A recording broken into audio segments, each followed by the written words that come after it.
ready? Got open man. DJ Moore. End zone. Touchdown. Touchdown Bears. I am Jeff Joniak. Blitz is on. Down he goes. Oscar. What was it like playing for Coach Ditka? I don't want to answer any questions like that. Pressure coming. He's in big trouble. Down he goes. Montez Sweat. And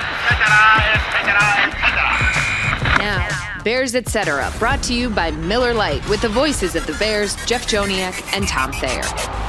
So much to discuss, so much to break down, and it's time for the famous Tom's training camp footballs. I'll throw my 2 cents into training camp winding down as we begin episode 162 of the Bears Etc. podcast. We're brought to you by Miller Lite with Super Bowl winning Bears guard Tom Thayer. I'm Jeff Joniak. No guests, but a lot of sound, and the biggest sound is going to be from quarterback Tyson Bagent.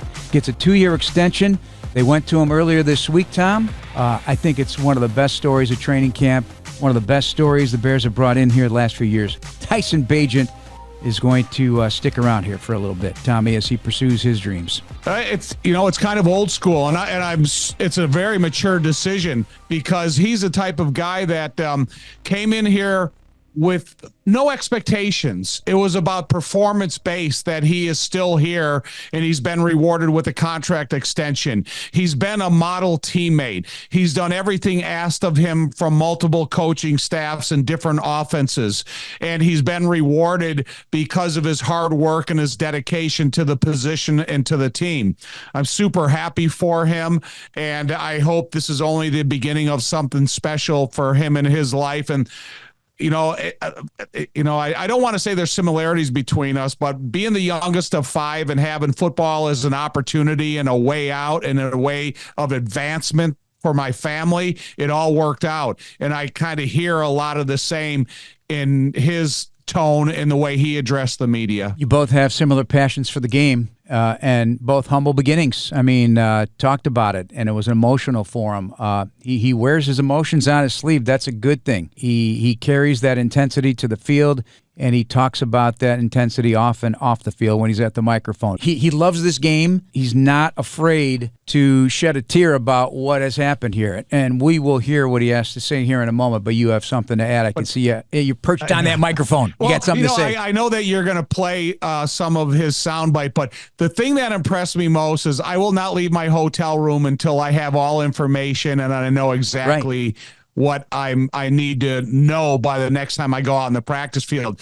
And right there, man, everything else he said, you can take that one quote and you can tell how dedicated he is to what his job requirements are. All right, so let's listen in. Tyson Bagent at the podium on Wednesday at Hallis Hall. Yeah, I think that, a lot of people don't know this, but, my dad is he's my right-hand man, and he didn't even have running water until he was in high school. So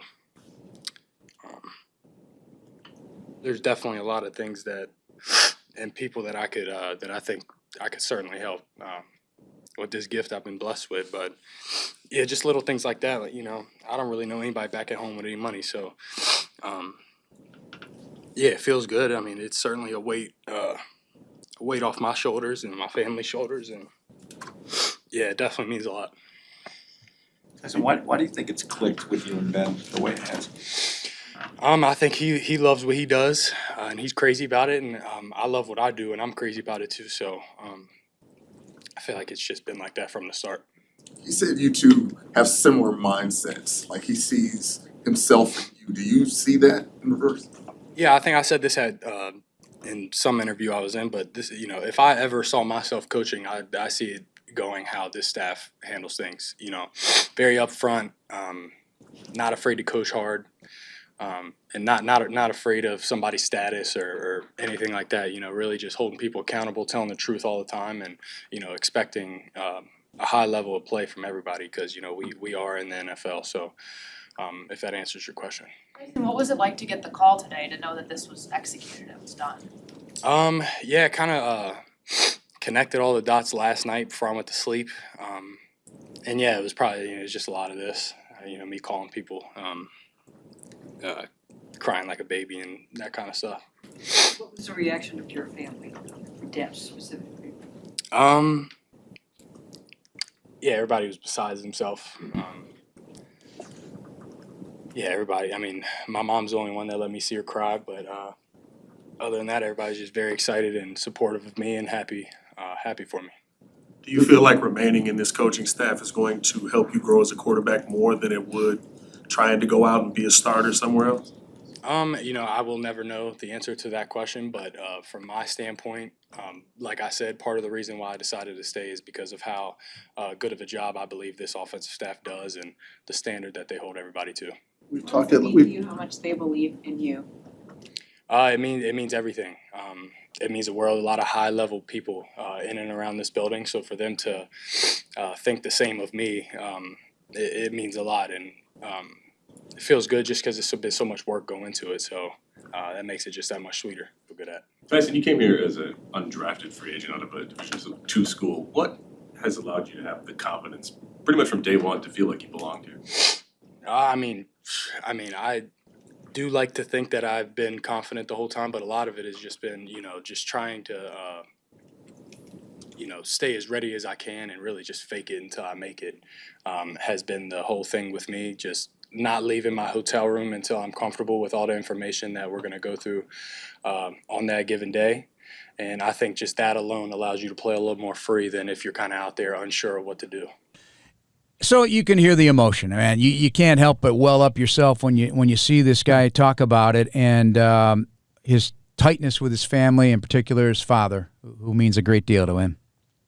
Yeah, and we've had a chance to meet him before. And listen, he's a guy that his dad is a guy that's never left anything behind. And when you look at the personality, the dedication, the work ethic, and the results of Tyson Bagent, a lot of it has to do because of Travis Bagent, his father. And like Tyson said, they've seen their mom cry, but there hasn't been a lot of tears shed amongst the males. Yeah. But when you listen to him at the podium, he doesn't have a cold. A lot of those sniffles are because of the result of what tears can do to you. Right. He had to put his head down and try to get through it. He had to work through it. Ben Johnson, earlier in the morning when news broke, talked about Bagent's contract and just how camp has gone on here. His first camp basically in the books. The camp portion, meaning fans and media watching practice, has ended as of this day. But here's Ben Johnson. Yeah, I don't think there's any question about it. I mean, I've really been blown away by his approach from the spring to the start of camp to where we are now. He does a tremendous job knowing what to do, how to do it, and getting it done. So I don't think you can have enough talent in that room. I think we actually have one of the best rooms in the NFL, certainly that I've been around in my career from top to bottom. I mean, we got 3-4 guys that can play in this league, and so I feel really strongly about where we're at right there. Surprised about what you've seen from Tyson Bagent? No, I'm not surprised. I mean, you come in a new situation, and of course, I'd seen a little crossover tape over the last few years of him being out on the field, but the people in the building already had such a high opinion of him that no, I wasn't surprised by anything that he's done so far. Specifically with his approach, what blew you away, and what has left an impression on you about him? Yeah, no, he and I are probably wired very similar. Just when he enters a room, he's usually all business, and so to get him to crack a smile sometimes is a challenge, which we like to do. We like to, as coaches, you try to find that right balance of having a little levity at times, but at the same time making sure what we need to get across gets across, and so we try to loosen him up. So because he's so serious about his job, he wants to do so well, and he wants the team to do well that he's always locked in. So I can appreciate that about him because I can relate. You've got a little bit of time left in training camp, but you're nearing the end. When thinking back to some of the objectives that you laid out when it was starting, are there a couple that you think you guys have done a really good job of covering to this point? Yeah, you see growth in each and every one of them. I think I always start with the fundamentals and the technique of each position group. I think you see it. It needs to still continue to improve because it's not going to be a finished product here in September. We'll be playing our best ball December and January, and so we're still in that race to play with better pad level, to tackle better in space, have better eye discipline on defense. I mean, there's things like that that show up each and every week that we continue to hone in on and talk about. But you see, I mean, I was joking with the coaching staff the other day about, pulling up some of our RVAs from phase 2 or phase 3 in the springtime. And man, we didn't look like a team that's going to win many games this year. And yet now, just to see where we've come, we've made tremendous strides in that regard. So I'm encouraged with where we're at. Like you said, camp's not over yet, so there's still some time that we got to get a little bit better situational football. We had the end of the half situation there the other day. It didn't capitalize on that. In fact, we put ourselves in a tougher spot by allowing the other team to have a field goal before halftime. So there's a number of things that we continue to get better at. I do love the similarities. They see a little bit of each other, and that is the intense part. I think that's true. And I followed up with Ben later in the day. Yeah, that's he sees a lot of himself when he looks at Tyson Bagent and his approach, his preparation, and whatnot. Right. Well, what the reflection is, if Ben Johnson had a chance to try out as a quarterback in the NFL, he'd want to be a lot like Tyson. And if Tyson was ever a coach, he would want to be a lot like Ben. And I admire the qualities in both of these guys and how we've got to know them up into this point. And I appreciate both of their dedications. Introducing Cruz Blanca, a line of Mexican-American premium cervezas. All right, let's dig in, Tom. The injury situation is, when you start to lose a player for the year conversation, that's when it gets your curiosity. Everybody in the league is that's happening too, and that's one of the unfortunate aspects of training camp. And the vision in my head of Terrell Smith being carted off with a towel over his head, that's A, pain, yes, but B, the emotional pain of all that hard work you put in right up until, right? To get ready for a season, you're competing for a job, possibly a starting job. That had not been defined yet, who the starting cornerbacks are. And out for the season with a knee injury, that's tough to take for anybody, tough to watch, especially when you're doing it the right way like Terrell did, and you're not able to finish. But his journey's not over. His journey is still just beginning. And injuries can happen to anybody. And it's a super unfortunate result of all the time preparation and hard work that you've put in to play such a fragile and difficult position as cornerback. However, Terrell Smith is going to be back in the battle next year at training camp, and he's going to, put himself through the paces like hundreds of guys have done throughout their time in the NFL in terms of the rehab. And he'll be back, and he'll be better, stronger, and faster because of it, and smarter because he's going to sit in meetings for a year and have a great opportunity to learn exactly what position coaches and coordinators want out of that position. Tom, you have a level of concern at all at the running back position because at practice on Wednesday, still no Kyle Monungai, no Roshan Johnson, Travis Homer still banged up. They've added Royce Freeman. They lost Deion Hankins. I think Ben would like a committee of running backs to join DeAndre Swift. They're fortunate to have Eric Bieniemy because I think he equally coaches every single guy in this roster from the time they got here or from just newly arrived.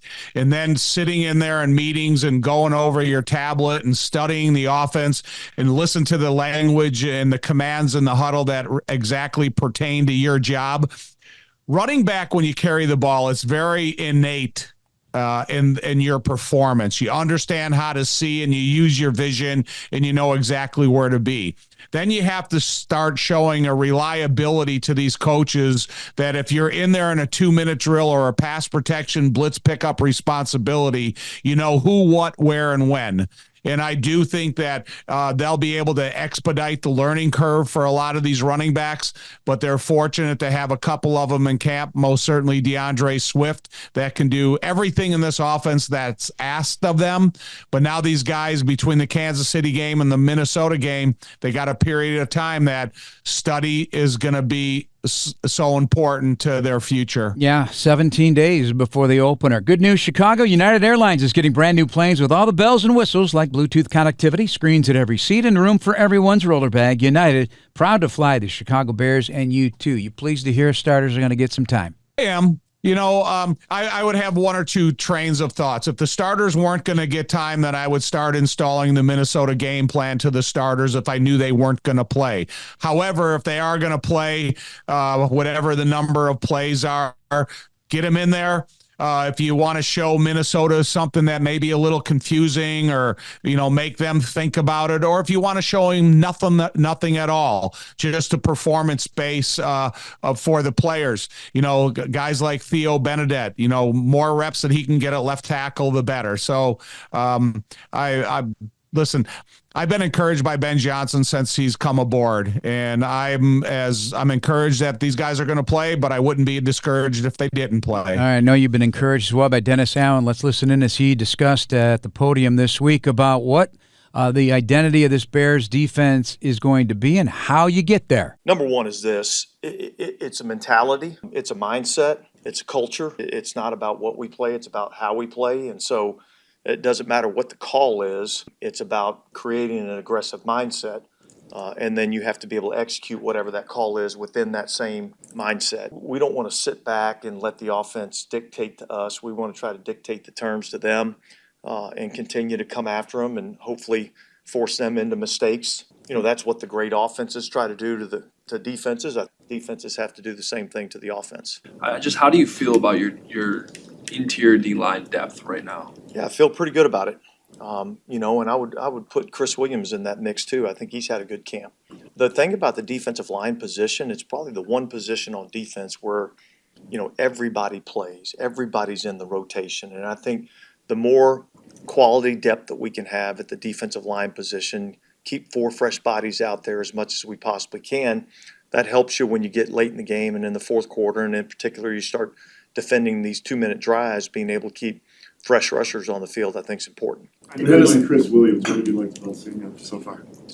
Yeah, look, I think he's continued to improve. I mean, the fundamentals and the technique that we're teaching, I see him improving in those areas.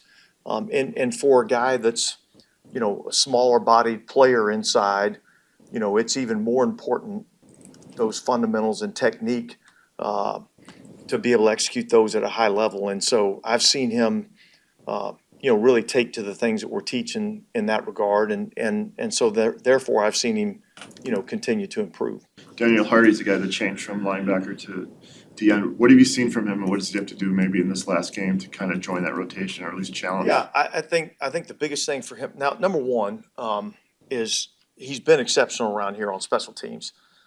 So everybody has to find what their role is going to be on this football team. So everybody's trying to make the 53-man roster, the 69 players, including the practice squad.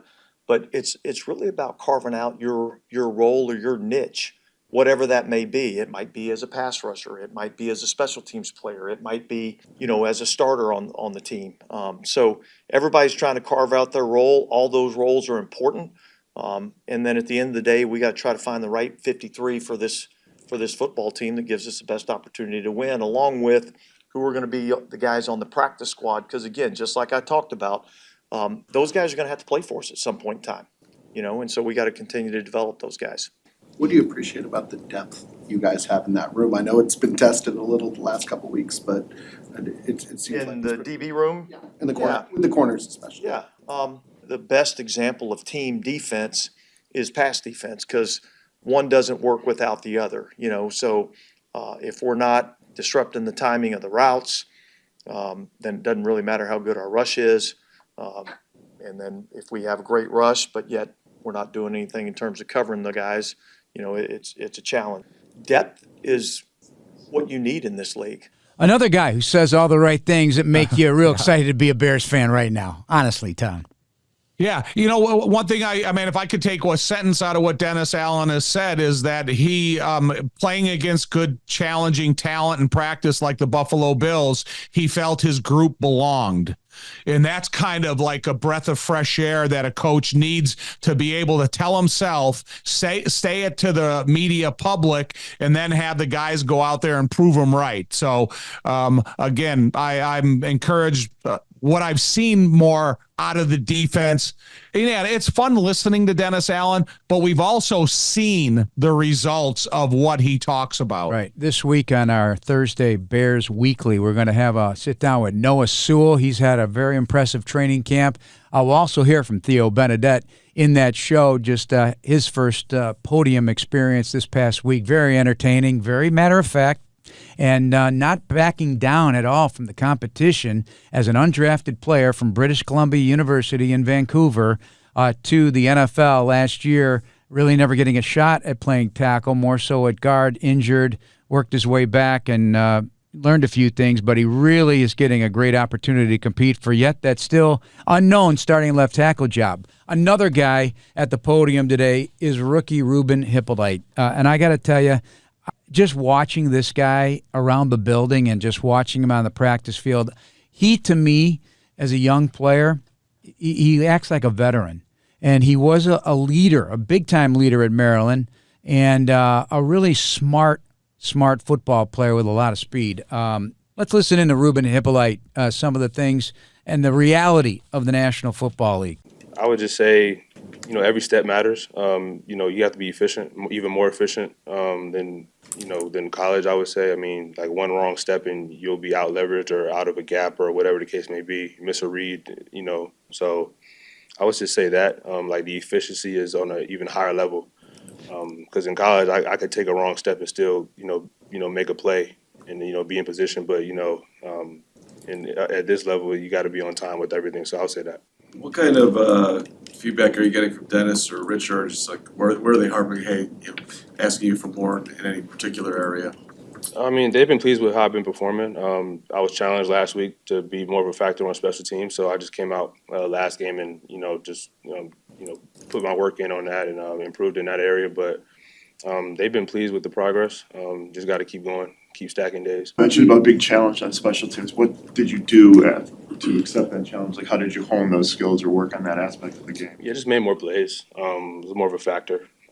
Just being more physical, setting the tone, just being around the ball more, just those things. I just felt like I underperformed when we played Miami, so I just wanted to come out against Buffalo and change that. So I feel like I did that. How do you compartmentalize these things? That you've got another week of job interview here in a big game on Friday to kind of show where you fit in. Day by day, one day at a time. You look too far ahead, you get lost. You look back too much, you get lost too. So it's all about being in the present and doing it one day at a time, taking one step forward each day. I'm curious what your feelings are, knowing that the Bears have very dependable, solid playmaker-type linebackers in T.J. Edwards and Tremaine Edmonds, and now you've got guys like Ruben Hippolyte and Noah Sewell into the mix that you're not going to be afraid to put on the field and may have packages for Dennis Allen. They got the right mindset. We spoke to Noel. He was very impressive. You'll hear that again on Thursday night on ESPN 1000. Right, but in terms of Hippolyte, obviously the advanced scouting and the evaluation that Ryan Poles and his staff went through to identify this guy to have the traits and the needs of the linebacker position, because they have a wide variety of responsibilities. Okay, then you go out and you draft him. Now you introduce Hippolyte to the room.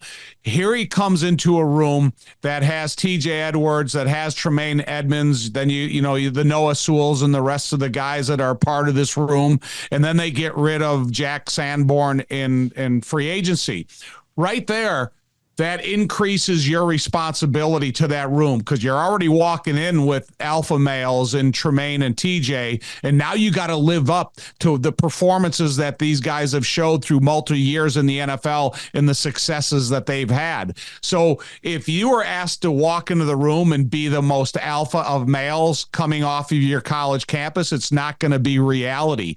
But for him to walk into that room and have the examples in front of him, because how many times have we bragged about the the practices that Tremaine and TJ have had throughout training camp. Then if you want to go click on the film and watch what they've done in their career, his requirement is to live up to the examples in front of him. And that's exactly what he's done. And I think Dennis Allen has really a projection to ultimately where he can be, and he wants him to reach those goals. Yeah, Hippolyte at Maryland got tutored basically by one of the better nasty linebackers in the NFL back in the day with San Francisco, Navarro Bowman, who was, obviously working there with Patrick Willis on some really good San Francisco 49er defenses. So it's like a big brother to him. He squeezed a lot of information out of Navarro Bowman. He comes with a very determined attitude every day, very serious about what he has to do. And again, he just kind of carries himself beyond being a rookie. And one that wasn't, might I add, invited to the combine. But a Bears draft pick in the fourth round. Guys take that personal. Oh, yeah. You don't want to invite me to the combine? Okay, I'm going to show you. And a lot like the running back position, there's a lot of innate vision that allows you to grow and perform at that position. When you look at linebacker, recognition, reaction, speed, and angles, that's a lot of things that, you can be influenced and taught, but a lot of that is coaching yourself and how to get the job done. Are aches, pains, or injuries keeping you on the sidelines? Athletico's movement experts are here to help you turn your setbacks into comebacks and create a personalized game plan for your recovery. With no prescription or referral needed, Athletico Physical Therapy is where your comeback story begins. Athletico, proud to be the official physical therapy partner of the Chicago Bears. All right, so camp winds up again 17 days after the Bears finish up with the Kansas City Chiefs on Friday night. We'll take a look at that game in just a minute, but let's start getting some game balls, some practice balls, Tom. Now, I expanded it. I hope you're okay with it, and I hope we can figure this out amongst ourselves. I think we're smart enough to figure it out, but I decided to do it by position and then one offense, one defense, and one special teams overall, and it could be the same guy, but this is the guy that got your attention. So how do you want to start this? Do you want to go offense or defense or special teams? Where do you want to go? Let's go defense. Okay. All right, let's start. And then we'll go offense, because offense, I want to tell you right now, I have a position that's incomplete, that I didn't make a choice, and I'm not going to. Okay, so let's start with defense. We got D-line, linebacker, and defensive back. One guy from each, and then an overall defense. So we'll start with defensive line, Tommy. This is your game, but I'm going to throw my 2 cents in after. Okay, defensive line, and I'm going on practice-based. That's okay? Exactly. Okay, and my practice-based performer is Grady Jarrett. Okay. And, we can match up if we don't. But Grady Jarrett is the guy that has he creates the most angst of multi-offensive linemen, but he can also benefit the defensive linemen and linebackers around him. So I've always liked Grady as a player, but to meet him in person, see what his template is as a defensive lineman, and see how effective he is, Grady Jarrett is my defensive lineman. And Tom is telling the absolute truth about Grady, because over the years, he's always brought it to the forefront of attention. When you play the Atlanta Falcons, man, this is serious with Grady Jarrett in there. I'm going to go Montez Sweat. Because after what happened a season ago and a new staff, he's playing a really different kind of football on the practice field. I've been impressed with him, and I have big expectations for him this year. Linebacker. I'm going to go with Noah Sewell. Same. And this is why. Because they get Jack Sanborn takes off in free agency. Noah Sewell, I needed to see his arrow pointed up, because it was kind of leveling off, and I really had a lot of uncertainty about him.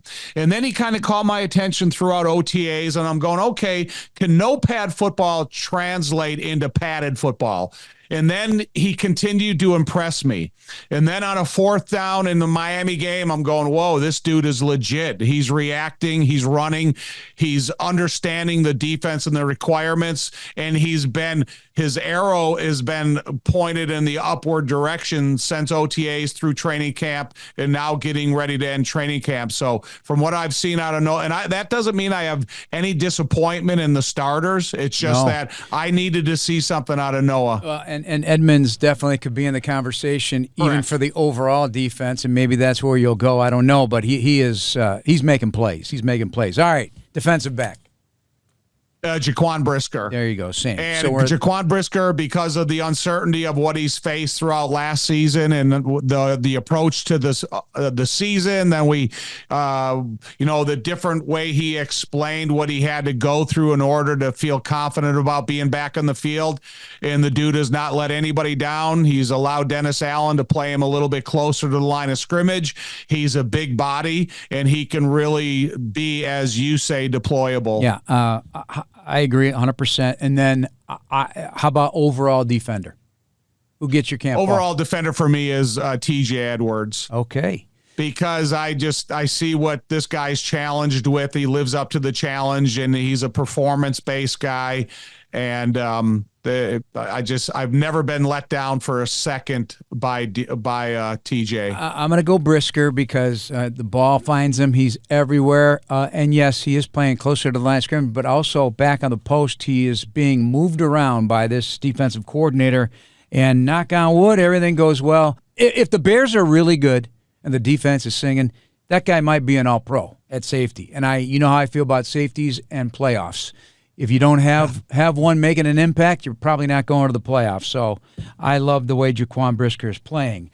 All right, Bears fans, Steinhoffel's a proud partner of the Chicago Bears and now open in Orland Park. Steinhoffel's is Chicagoland's furniture and mattress leader with the largest selection to fit every style and budget and is 100% employee-owned. Shop in-store and online at steinhoffels.com. Let's switch now to, how about special teams, Tommy? We'll keep it simple. One guy for special teams because we'd have to go do some digging there to find out who's been the best gunners, the flyers, who's made the biggest impact in the return game. But how about just your special teams ball of the training camp for special teams?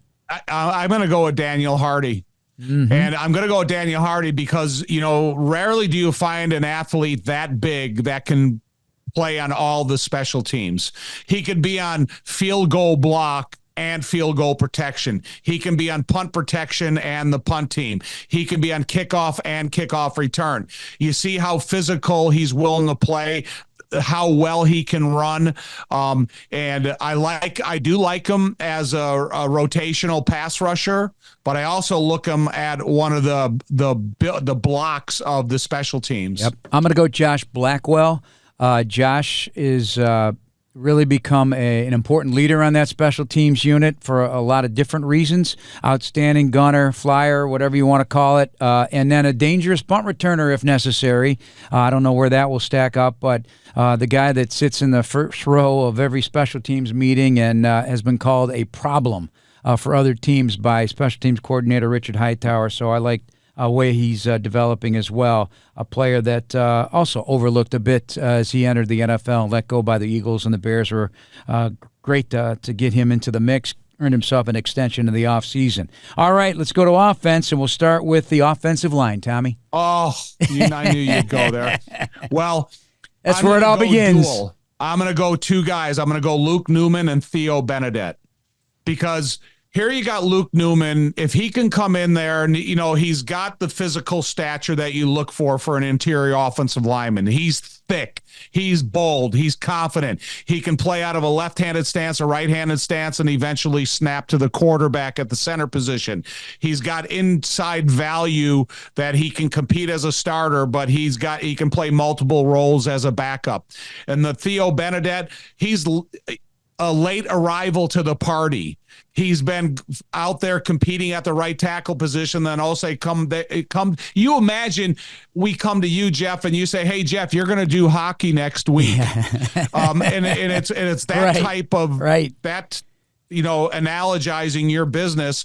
And also now you're going to go from right tackle to left tackle. And you've got a good resume of production up until this point, but now you're going to go play the most difficult position on an offensive line. And, all of a sudden you look like you belong. And now you increase the competition at that position so much so that they can take Ozzie Trapillo and put him at a more competitive position at right tackle. So Luke Newman, Theo Benedette, I'm proud of you guys. Yeah, I'm going to go Benedette because, we've used this term about certain players over the course of our time together. They go from nowhere to somewhere in a big damn hurry. That's Theo Benedette right now. I don't know if ultimately he's going to win the left tackle job, but he certainly has put himself in a position of strength moving forward in his career. And his competition level, we talk about Karan Amagaji and his competition level at Yale and in that area of the college football world. This guy did not face this kind of competition at British Columbia and Canadian football up there. And so he's put himself on a radar that is very intriguing. All right, how about wide receiver? Wide receiver, I'm going to go with Zacchaeus. So did I. Listen, huh? So did I, yep. Well, I did because that role, Antoine Randall Ellis said that role for the group of wide receivers is so important to the success of the position. And then you see the touchdown he caught the other night in the Buffalo game. He's playing to a 3-receiver side. They have a little bit of the old figure 8 drill that you used to have in basketball, that they run 3-receiver routes. He's the recipient, makes a tackle or miss, turns it into a touchdown. But I think that we have high expectations for Rome Odunze and DJ Moore, but we've needed a third receiver to come in here and, fill that role. Prominent position, that F position in the offense, which is slot, and that's where Amon-Ra St. Brown thrives in Detroit in that Ben Johnson offense. So great job by Olamide Zacchaeus. Tight end. I went with Colston Loveland. And even though Cole is one of my favorite players on the team, one thing about Colston Loveland, he had no contact and no participation throughout OTAs as he was recovering from a shoulder injury.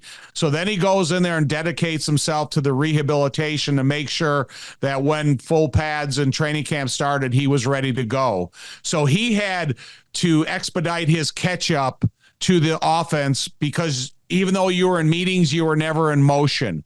And then what he's able to contribute to this receiver group and the tight end room and how much Ben uses that personnel, Colston Loveland has not disappointed me in the least. Yeah, I agree with you on that one as well. Running back.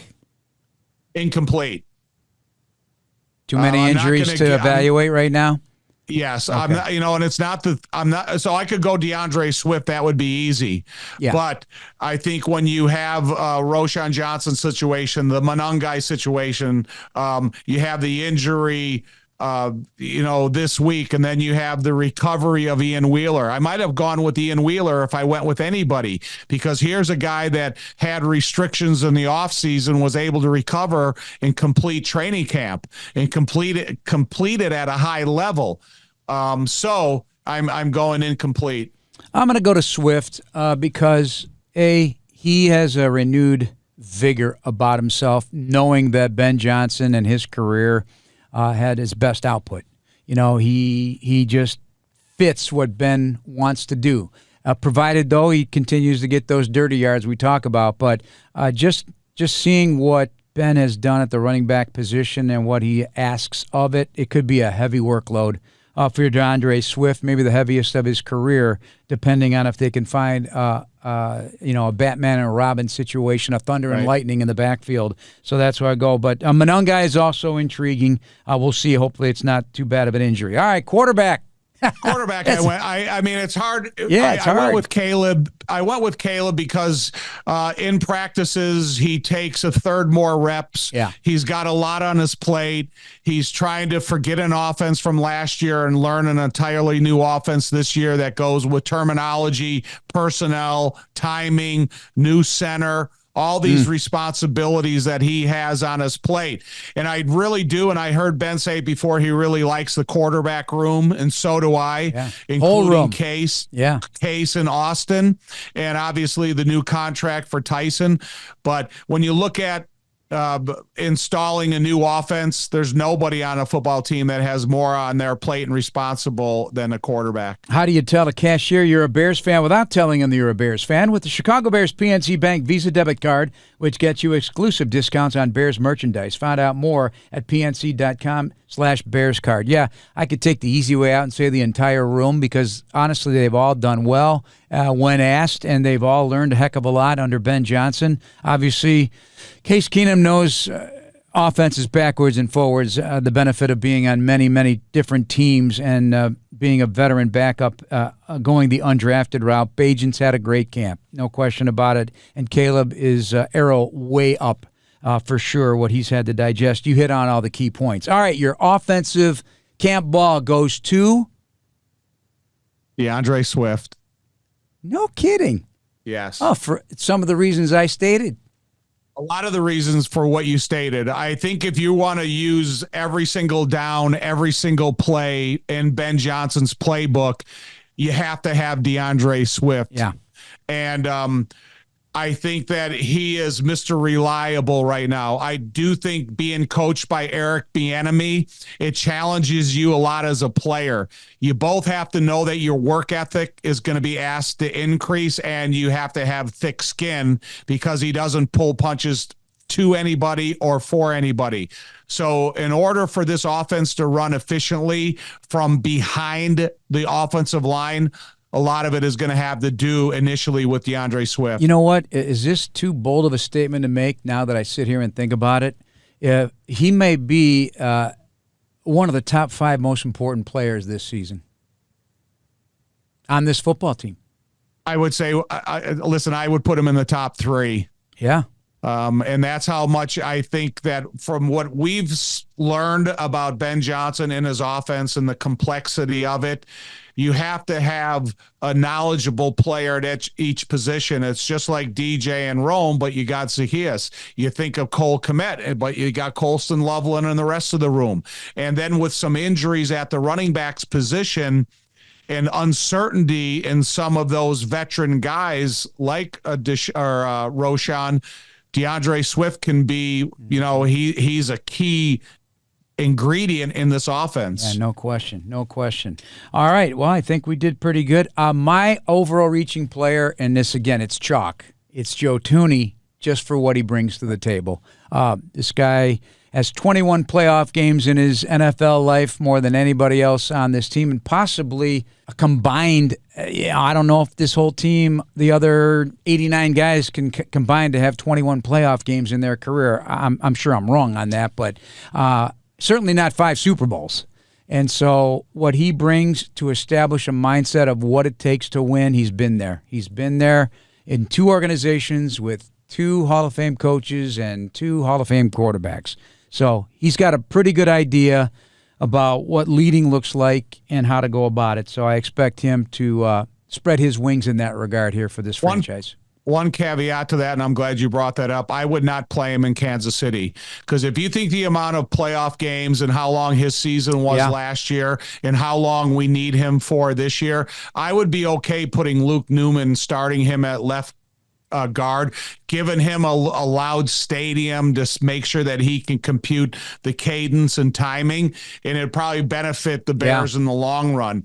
And they have other guys like Ryan Bates that are equally as experienced. So if Joe did not play again, I would be fine with it. No, that's a great point. Just doing the math on some of the Chiefs, the amount of playoff games. I mean, Travis Kelce's played 25 playoff games. That's a whole season and a half more.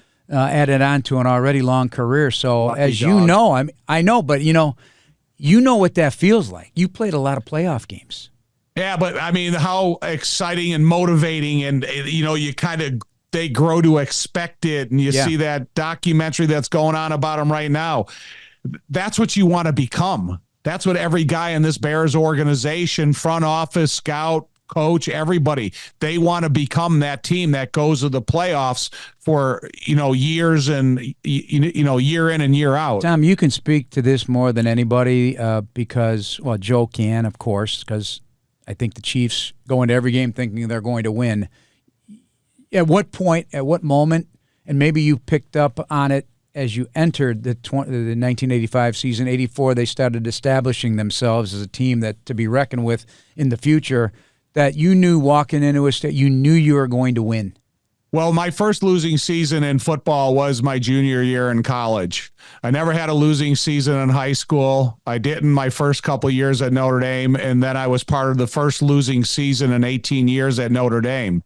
And it was a hard pill to swallow because we rose to the rank of number 1 in the country, and we bottomed out. And so living through that was just a horrific experience as a young football player. And then My first year of the USFL, we went to the playoffs. The second year of the USFL, we went to the USFL championship game. So I had, a lot of success before I ever went through some losing seasons. Yeah. Did it make the losing worse because you already It made every day worse. Yeah. Every single day that you drove to the facility because you had a question if you could win the next game. You wanted to make sure that could you win the day. And so losing it's a miserable experience to have to live through. Cruz Blanca, Cerveza, refreshed. Proud partner of the Chicago Bears. All right, that's going to wrap us up. Quick sneak peek at what we're going to face in Kansas City. Hey, listen, first couple series, I don't know whether the Chiefs will do more than one series or two and what the Bears will do. It's irrelevant. This was in the plan all along by Ben that he was going to play these guys, not just because Andy Reid decided to. What are our expectations of this game? I need to see organization in a hostile environment because as soon as Andy Reid told his crowd that the starters were going to play, then that probably added an extra 10,000, 12,000 people into those seats. And they're a loud crowd there, and they take pride in that. So I need to see offensive organization at the line of scrimmage in this type of environment because it's going to be the first time this year. Yep, that's a big one. Another teaching point for Ben Johnson in his first year with his team. For Tom Thayer, I'm Jeff Joniak. Thanks for listening, everybody. Please subscribe now. The Chicago Bears official app, Apple, Spotify, YouTube, or wherever you get your podcast. And bear down.